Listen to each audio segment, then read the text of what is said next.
Hello and welcome to another edition of Around the Kitchen Table with Tullahoma's Entrepreneurs. I'm Lane Curley, the longtime part-time mayor of Tullahoma.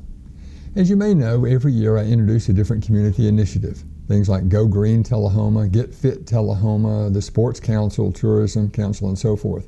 But this year I wanted to do something a little bit different. This year I want us to focus on entrepreneurism. The goal of all of this is to just engage more residents and to move Tullahoma forward. So what's an entrepreneur?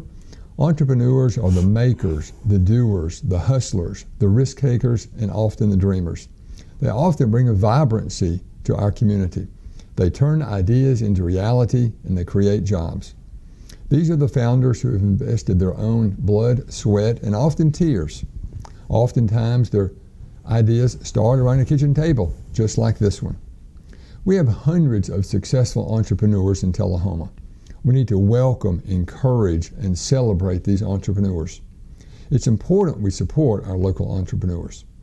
A goal of mine is to make Tullahoma Tennessee's rural entrepreneurial capital and the city of opportunity and innovation.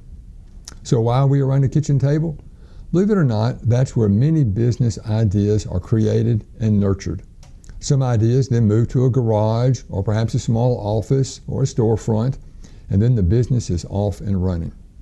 So each week I want to introduce you to a different Tullahoma entrepreneur, someone who has put his or her money at risk and created jobs. Joining us around the kitchen table today is Tullahoma entrepreneur Mike Thornburg. Mike and a partner founded Old Shed Brewing Company in 2011 and have been going strong ever since. Old Shed produces 6 different craft beers, including ales, porters, and IPAs. The business hosts corporate events, birthday parties, and music almost every weekend. But Mike does much more as an entrepreneur, as we'll learn. So welcome, Mike. Thank you, Lane. Yep. So first, tell us a little bit about yourself and your background. Well, in 1990, I moved down here with Createch Corporation. Started up with a facility here, and I worked for Createch for 23 years. Started out right out of high school, no college degree, just worked my way up the ladder. And as the company was growing, Createch was growing, I just was fortunate enough to be able to get on that growth train that they were working on. So I'd started plants up for them in Las Cruces, New Mexico, Findlay, Ohio, Harrodsburg, Kentucky, and then landed here in Tullahoma, in 1990. And we took the facility of 50,000 square foot building up to, I don't know, probably about 100,000 square feet, 11 employees, up to 150 employees. Roughly $3 million in sales our first year, and then when I left Createch, now Sunoco, it was $26 million when we left. Wow, when I left Createch, yeah. So it was one of Createch's largest plants at the time, right here in Tullahoma. We was making parts for Ford, General Motors, Whirlpool, Nissan, Toyota, Went automotive big when automotive started, growing down here. And after 23 years, it was time to step out and do something a little bit different, for myself. Got tired of traveling. Now, I mentioned Old Shed in the introduction, but you, even now, you do a lot more than Old Shed. So, oh, yeah. So my 30 plus years of packaging, starting out with Createch, it kind of, that was my base go-to when I left Createch. So then my wife and I, we founded Select Products. So we started that as the economy was going south in 2008, 2009, and just started then. And it was slow, but as the economy started rebounding, it started doing better. I started out in my little garage at home, around the kitchen table basically. But it was a little 20 building, 400 square foot, and I would be in there cutting foam samples and taking it to places like Frankie Food Systems in Fayetteville, and they were my first customer. So then we would just kind of grew it from there, and at the time then it was Createch. They called me and said, "Hey, would you do this for us?" So this is your old company. This is my old company calling me saying, "Hey, would you help us make these packaging assemblies for General Electric and Whirlpool?" I said, I've done it, been there. Don't really want to do that again, but I agreed. So we went from a little 400 square foot building to a 40,000 square foot building. And was in that building for probably 5 years, 6 years. And then we just got to the point where we were growing as the economy rebounded, and we needed a bigger building, so we looked around and found a 110,000 square foot building in Manchester and filled that up pretty quick, and then went from that building to where we bought the Old Oak Tech building. It's 55,000 square feet. So it's just all warehousing, distribution, and some light manufacturing in there as well. So, but yeah, Select Products is kind of the day job that keeps the hobby job working sometimes. So you've mentioned that. How many square feet do you have under roof now? We're 165,000 square feet under roof. Right. Yeah. And if my math serves me correct, that's about 4 acres under under roof. To 4 acres, yeah. To get on the roof, which is pretty remarkable. And we've got about 40 employees or so. Yeah. And I think everybody in the family works in the in the two jobs, whether it be Old Shed or Select Products. To some degree, they help out. Even the grandkids will pop in and give you a hug. Yeah, sure. So what's it like to balance between the two? I've got good folks in Select, son-in-law in Manchester, son in Tullahoma. So if they don't call, I'm usually at Old Shed, working there, trying to set up bands or food trucks or, just set some stuff up. Yeah. My daughter does a lot of the Facebook stuff for me, that's a big help. It is a family operation, it sounds like. Yeah, top to bottom. Yeah. So I was by Old Shed the other day and took some video, and I want some folks that maybe have not been to Old Shed to just sort of see what it's all about. So Mike, let's watch the monitor and describe what we're looking at here. So this is the outside of the tap room. The tap room being on the right all season. The tent is for events. This is inside the brewery. It's a 15-barrel brew house, 30-barrel fermenters, 15-barrel fermenters. We start with a whole kernel grain. That's the mash tun on the left and boil kettle on the right. Those are about 600 gallons each. The hot liquor tank there in the background on the left is a 1,000-gallon hot water tank. And that's basically where everything starts, is with the hot water to grain to mash. And then those are two 15-barrel fermenters. And when we brew a beer, we'll be in the fermenters for about 2 weeks, depending on the style. Inside the tap room there with some pallet furniture and just an old, I think the house was built in 49. We just kind of converted it into our tap room, and where people can come join, sample beers, get a flight. And this is outside in the beer gardens. We've got seating out there for about 40 folks. We'll have bands and food trucks and cornhole tournaments and just a jumbo Jenga. It's a good time out there, especially this time of year in the fall or spring, summer months. It's people like to get out there and congregate, enjoy an Old Shed. Now, remind folks where you're located and what your hours are. So we're at 516 East Carroll Street. Hours 4 to 9, Friday, Saturday only. Because the day job, Have you thought about expanding your hours? We've thought about doing a Thursday, but it's then you got to get somebody to man it because it's tough. Sure, makes for a long day. Makes for long days, and typically on Sundays I'll go in there and brew a beer on Sundays and keep up with the distributors. Yeah. So I'm anxious to hear, how did you tell us about the spark that started Old Shed? How did that happen? So my son worked for a distributor in Huntsville, Alabama. And one day he called. It was 4th of July. My wife and I was sitting under the arch in St. Louis watching fireworks. he called me and said, "Hey, we're going to interview some craft brewers." And I'd been putting him off, just thinking, yeah, whatever, right? And he goes, "No, Mike, we're gonna do this." So I had a couple styles ready, and Mike Ramsey had a style ready, and we put them together in a cooler and some corny kegs and picnic taps and on wheels, and I roll this cooler into this. So you were a home brewer? We was a home brewer. We were doing I was probably at that point doing 15 gallons at a time, and I rolled this cooler into this president's office of this distributorship, and he goes, "Are you ready to have a tailgate?" I said, "What?" Josh said you want to drink some beer, so we're here to drink some beer. So he pulls out these little cups, 5-ounce cups. I said, we're not filling those. So he pulls out then some 16ers.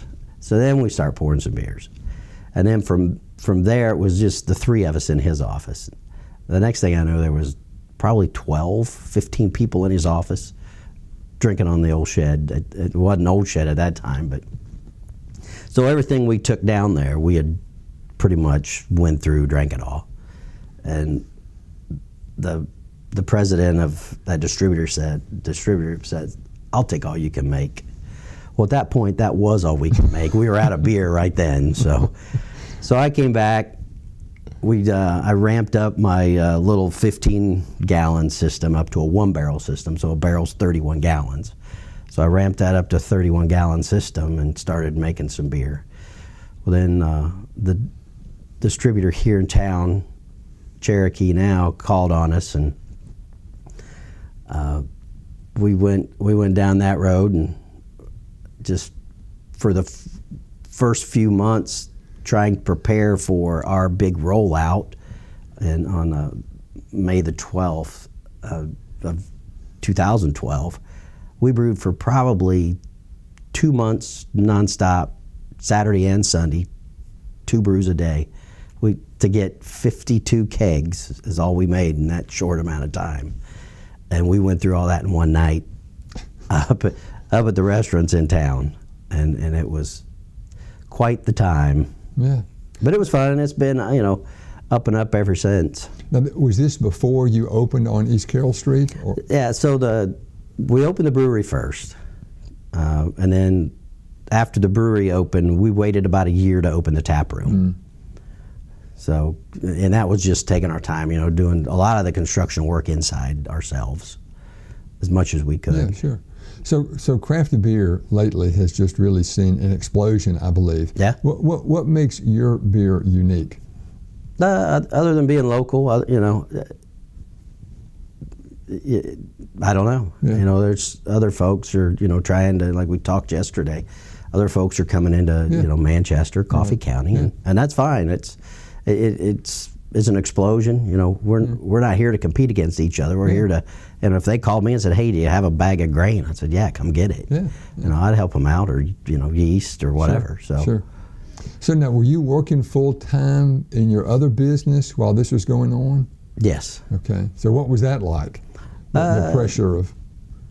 But it's the same as it is today. Yeah. I mean, it's it's the same as it is today. We and again, I'll say this 100 times. The guys I have at Select do a really good job for me, and allows me to get out and promote Old Shed, work at the brewery, brew beer, and a lot of late nights. Yeah. So, but what initially caused you to have an interest in this industry? Just your own personal interest in brewing beer? Well, at the time, Mike Ramsey was my neighbor, and he had brought over his first homebrew that he had done, and this dates back in '94 probably. Oh, wow. Yeah, Okay. it goes back a ways. So we sampled him, and I thought, yeah, that's really good. And I just kept talking about it. So that next Christmas, my wife, having no idea what to get me, got me a home brewer's kit. Oh. And so just kind of one thing led to another. I did that first 5-gallon batch in the garage, and she said, "Never again will you brew a beer in the house."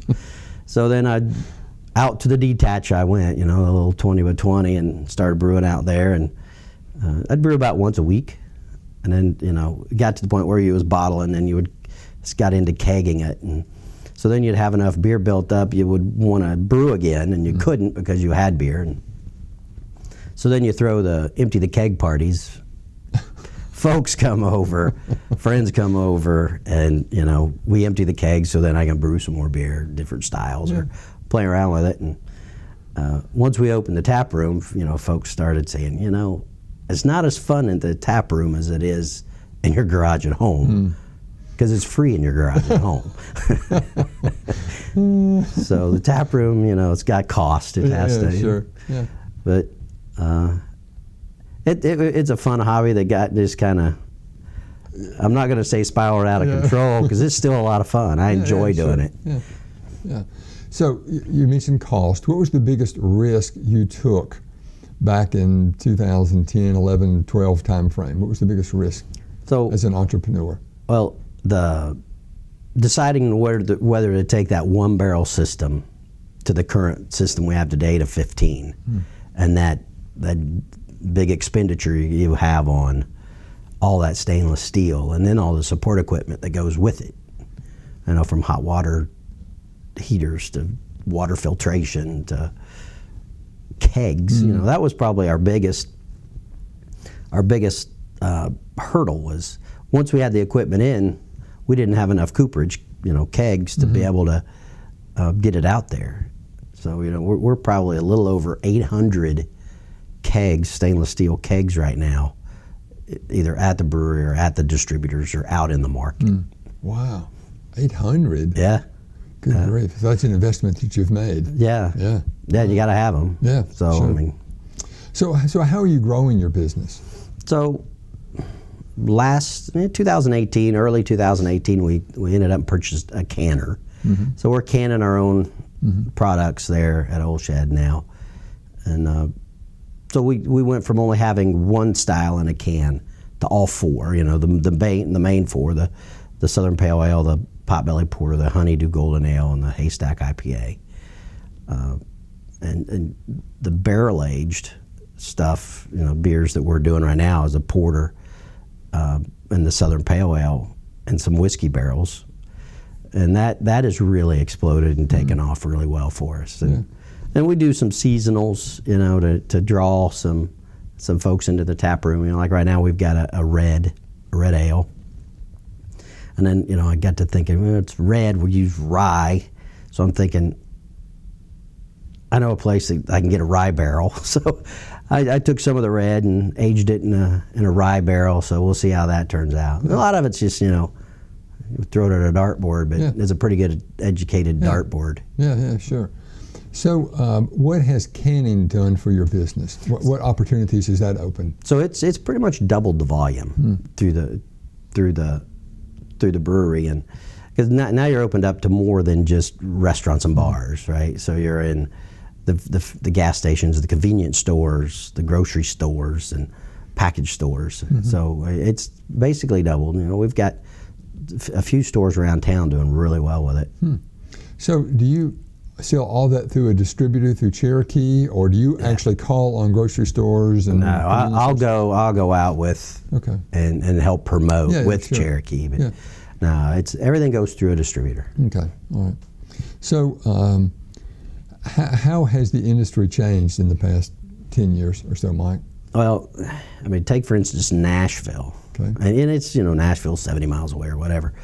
But when we started distributing into Nashville, there was 4 or 5 breweries in Nashville, and knew them all by name, knew the guys, and now I think they're up to 30 and growing. And Huntsville's the same way. When we started in Huntsville, there's 3 of us. Now I think there's 12. Coffee County, it was us, and there's getting ready to be 3. Here in our local area. So but it's a good thing, I think. Yeah. So why did you choose to locate in Tullahoma? I know it's convenient, of course. You live here, but aside from that, was there a discussion to have it other than Tullahoma? No, not really. It's home. Yeah. Okay. From a guy from Indiana, it's home. So how important is creativity in your business? Very. You know, everybody that comes into the tap room, or if you're out visiting customers, they're all, what's new? You know, it's all about what's new. So, you know, we're playing around with a few things. Can't talk about it, but we're we're playing around with a few things. Just run through the tap room, see how it works out. And, you know, if it goes okay there, you know, we may make a big batch of it. And see, so that's your see what it's research and like. development department is the tap room. Yeah, and I've got kids, son-in-law playing on their computer with making beer styles now too. So they're kind of getting into it and having fun with it. So what do you think Oil Shed is going to look like 5 years from now, or what do you hope it looks like 5 years from now? If it keeps going where it's going right now, we're going to have to either add on or move because of the barrel age stuff. It just takes a lot of time, 12 weeks to age it, and by the time you get it off, you don't have time to restock, get it going. We run out. Sure. So always have to have that inventory level coming to you. Yeah. Could you keep the facility as it is now, but brew someplace else and bring it in? I mean, does that work or not? A lot of it depends on what the federal government will let you do, because you have to have each site licensed through them. So if you move it off site, it has to be registered with them. Yeah. So what are the advantages, Mike, of owning your own business? Businesses in your case. Businesses, sleepless nights. Yeah. And we're talking Long about advantages days. or disadvantages? What are the advantages, first of all? It's fun. I mean, I'm to the point now where I can trust people that work for me, and I can go in when I want to go in. Tuesdays and Thursdays, I can go pick up my granddaughter. I got some freedom now, but it's a lot of hard work to get there. Sure. But I enjoy it. The big, for me, the biggest advantage right now is just working with my family. Yeah. So now disadvantages. Like I said, sleepless nights, long days, freezers in the brewery malfunctioning, worrying about ingredients in there and trying to get new freezers swapped out, cleaned up. And it usually happens to you when you don't expect it, at like 2 a.m, and when alarms start going off. Or the day before a vacation. Or the day before a vacation, or you're on vacation and somebody's saying, hey, I need these hot parts in South Carolina. Wow. For BMW or whoever, Yeah. So what's been your biggest surprise as an entrepreneur? On the Oil Shed side, I mean, how well it's been received. I mean, the community's really supported us, and it's just been a blessing, I guess. But everybody is just, I mean, if somebody knows you're trying to do it, they're going to help you, and vice versa. You know, and if you're trying to get out there and roll with something, and I mean, no idea is bad or sometimes good. But they're just roll with it, go with it. Yeah. So, what inspires you, Mike, to just get up every day and go to work? Paying the bills. Yeah, sure. I mean, that's number one. Paying the bills, paying your 40 employees. Because some of them are your family members. So, when I was in the packaging side, put my packaging hat on real quick. Working in the industry for 30 years, you meet a lot of people, you get a lot of friends. And when we started Select Products up, those friends come and, I mean, they helped. With sales, with ideas, with call on this person, Mike, or call on that person. I got a guy that needs this done. A lot of that went on, and it still goes on today. At least once or twice a week, I'll get a phone call from somebody that I've been close with for years, saying, you need to give this guy a call. Yeah. So I'm anxious to hear, what's a typical day like for you? You mentioned on Tuesdays and Thursdays you pick up your grandchild, but aside from that, what's a day like for you? Up at 6 usually, out of the house by 6:30. I'll run through the brewery real quick, take some measurements on what's brewing, what's going on. Check cooler temperatures, just make sure everything's still going on good there. Run to the 208 building here in Tullahoma, the warehouse, which is the one across the street for the old Oak Tech building. spend an hour or so there, seeing how things are going there. Pop in across the street at Sunoco, see if, that's not every day, but and then off to Manchester, where my office is for Select, and I'll stay there for 4 or 5 hours, and then usually back to the brewery till 5, 6 o'clock. Yeah, except on weekend nights.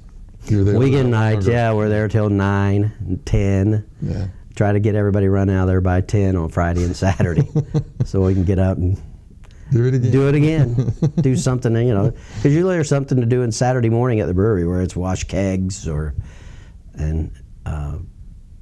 even brew on a Saturday. And then Sunday we're in there cleaning or brewing. Or.